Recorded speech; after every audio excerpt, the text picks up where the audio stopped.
Relax and enjoy simple English. A message from the past. It is a quiet Sunday night. The rain is falling softly outside my window. I am 42 years old.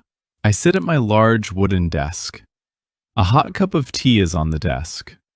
My house is very silent. My family is sleeping in the other rooms. I have some quiet time for myself. Recently, I started a new routine. I am learning English again. I bought a basic grammar book and a vocabulary notebook. I study for 30 minutes every night. Learning a language in your 40s is a big challenge. My memory is not young. Sometimes I read a page and I forget everything the next day. It is hard, but I do not stop. I want to read English news. I want to travel the world without a tour guide. So I keep reading and writing. Tonight I am taking a short break. I open my laptop computer.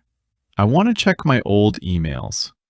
Then I decide to log into an old social media site. I made this account many years ago. I do not use it now. The screen is blue and white. I look at the old pictures.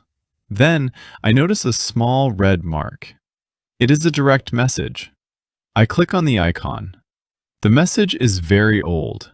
It has a date from exactly 10 years ago. I look at the name of the sender. The name is Emily. My hand stops moving. My heart starts to beat very fast. Emily. She was my first love. She was a beautiful Caucasian woman from the United States. We met when we were 22 years old. That was 20 years ago. Why is there a message from her? And why is it from 10 years ago?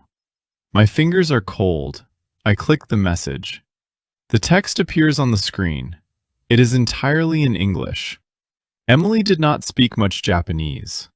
When we were young, we always tried to talk in simple English and broken Japanese. Now, she lives in Chicago. I look at the block of English text. I feel a little nervous. My English is still basic. But I decide something important. I will not use a translation app. I will not use a dictionary. I want to read her words directly. I want to feel her voice in my mind. I take a deep breath. I focus my eyes on the screen. I start to read slowly. Hi. I hope this message reaches you. It has been a very long time. Today I was cleaning my room. I found an old box of photographs. I saw our pictures from that summer. You were smiling brightly. I realized something. Those days in Japan were the best days of my youth. Time goes by so quickly. We are adults now. But I never forgot your kindness. I never forgot our walks in the park. I just wanted to say thank you.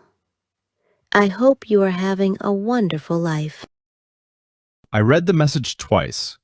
The words are simple, but they hit my heart strongly. I remember that summer. I remember it perfectly. I close my eyes. I am back in my college days. I am 22 years old again. It was a very hot summer. Emily was an exchange student at my university. She had pale white skin and bright green eyes. Her hair was like gold under the sun. She was always cheerful. We met in a language exchange club. I wanted to learn English, and she wanted to learn Japanese. We quickly became close.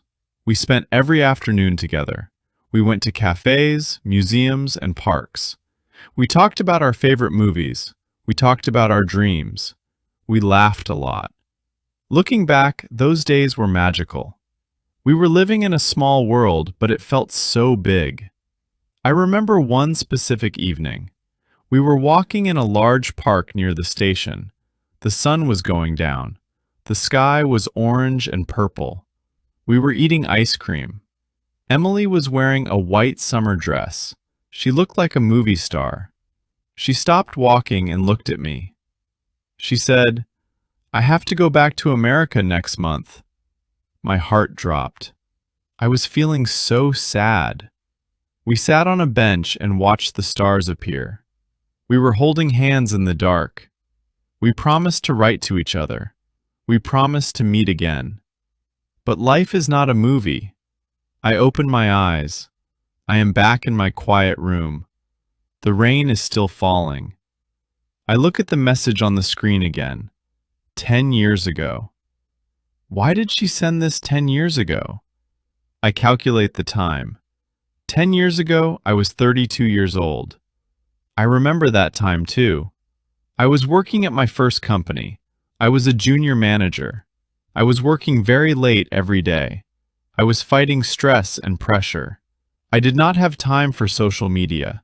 I did not have time for old memories. I left this account. I was running fast to build my career.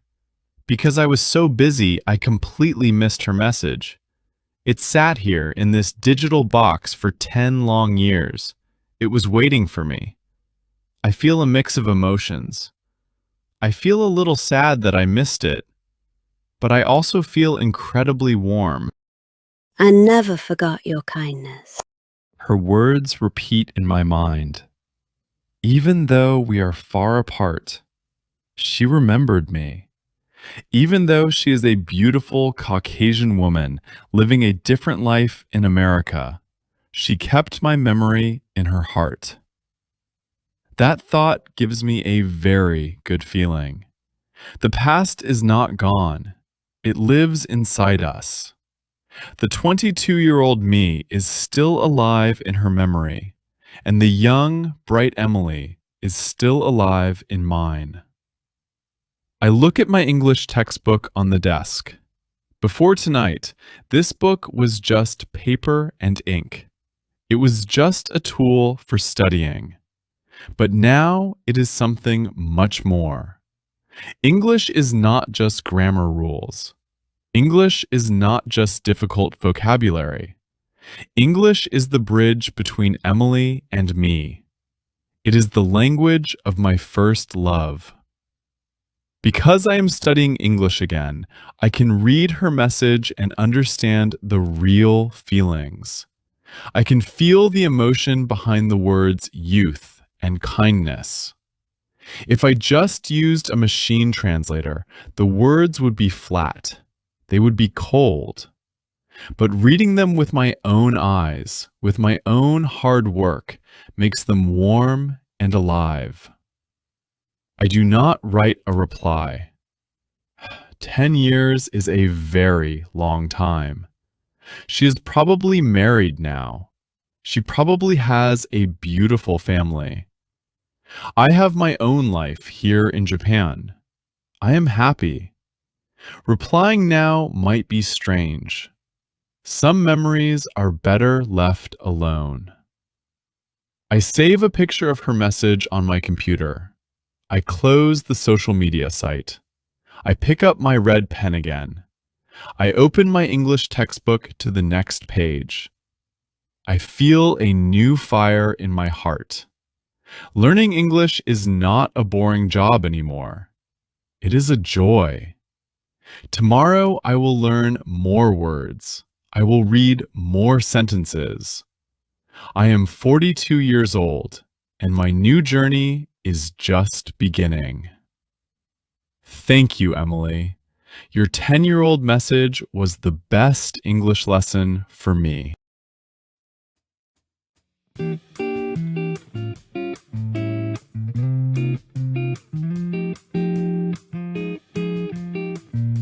Thank you for watching to the end. Did you enjoy the story? You can read this story on Kindle. Please check the link in the description. Let's enjoy reading together. See you next time!